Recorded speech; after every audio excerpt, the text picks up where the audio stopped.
Olá, meu nome é Renata Pauliello, sou aluna do 10º semestre do curso de Direito da Anhanguera e vou apresentar aqui no 28º Encontro de Atividades Científicas o meu trabalho sobre desafios e resistência no controle de convencionalidade em países da América Latina.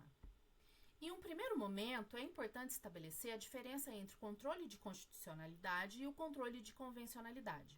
O controle de constitucionalidade ele tem como parâmetro norteador a Constituição de um país, como, por exemplo, aqui no Brasil, que tem como parâmetro de validade das leis a Constituição Federal de 1988, e o STF é o órgão responsável por esse controle.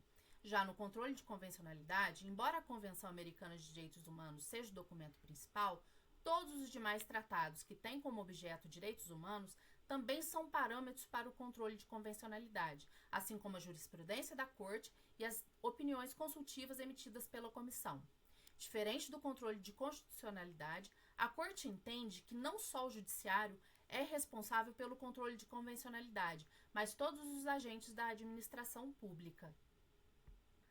A Corte Interamericana foi inaugurada em 1979, mas só em 2003 o termo controle de convencionalidade foi mencionado pela primeira vez. E isso foi feito pelo juiz mexicano da Corte, Sérgio Garcia Marques, no julgamento do caso Mirna McChang versus Guatemala. Em 2006, a Corte consolidou o controle de convencionalidade como teoria, como uma doutrina vinculante. Nesse momento, as decisões passaram a surtir efeitos também erga omnes, devendo ser observado pelos estados que reconhecem a jurisdição da Corte.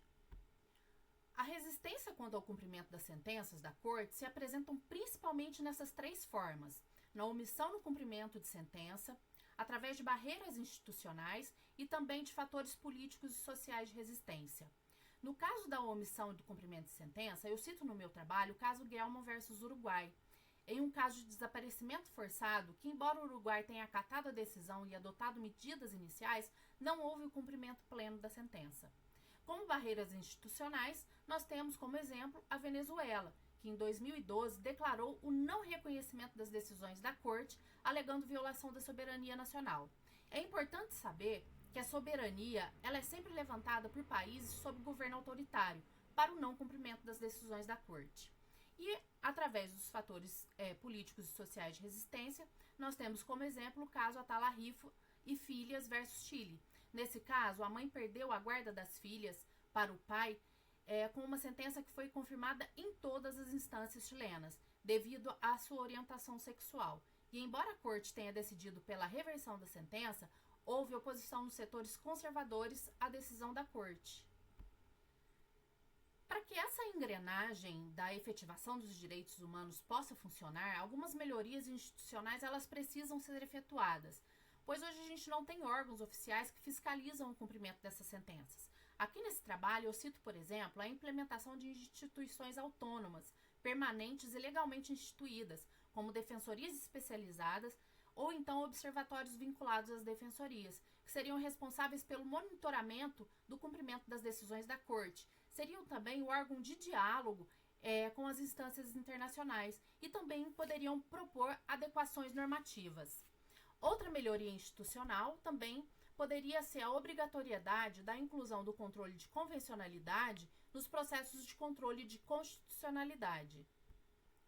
A sociedade civil organizada e também a sociedade acadêmica são de grande importância na implementação do controle de convencionalidade.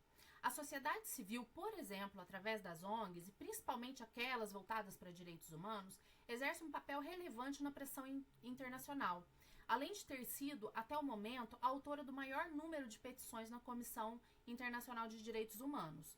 Já a sociedade acadêmica, ela produz um conhecimento crítico, ela pode mapear lacunas normativas e propor harmonizações jurídicas, além de incluir tratados de direitos humanos aos currículos de graduação e pós-graduação, disseminando a cultura jurídica que reconhece o sistema interamericano. Dessa forma, elas estariam formando, estrategicamente, novos profissionais de direito. Encerro por aqui.